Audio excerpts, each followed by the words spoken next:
There's three issues in Texas: water, water, and water. If you look at all the early maps, this land between the Nueces and the Rio Grande was called the Desierto de los Muertos, the desert of the dead. And there's a good reason for that, because there was no free water.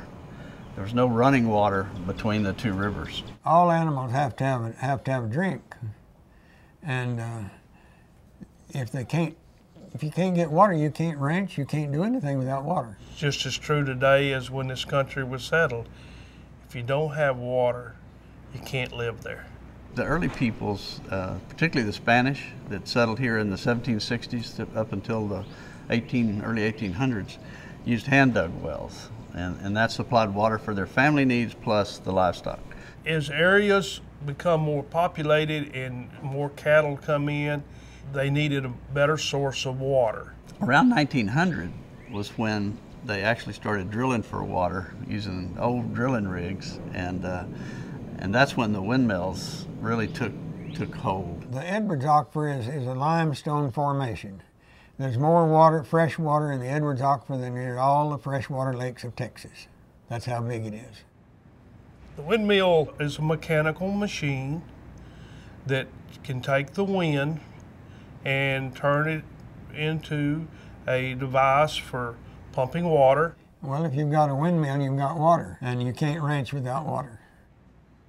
Air motor been banged around for quite a while. Today it's in San Angelo, Texas. I guess what's made air motor successful is it hasn't changed that much. The parts manufactured today will fit the mill made in 1937. Keep it simple has worked. The Anglos that came here were conditioned to live in where they had 40, 50, 60 inches of rainfall. So they brought this notion of how many animals they could put on a given piece of land, and they way overdid it. So that put a lot of pressure on the grasslands, the tall mid-grasses that were all over the hill country. There are range management techniques that people use today that will bring that sea of grass back. When we first started out, we were irrigating with a dirt ditch and cutting boquillas, they call them, just dig the dirt out and let it run down the row. And now we've gone to sprinkler systems and using a whole lot less water, and some even put in drip irrigation that's in pipes underneath the beds. Each bed has a pipe underneath it, which is very expensive, but it uses very little amount of water. The windmill in a lot of areas will be replaced by solar.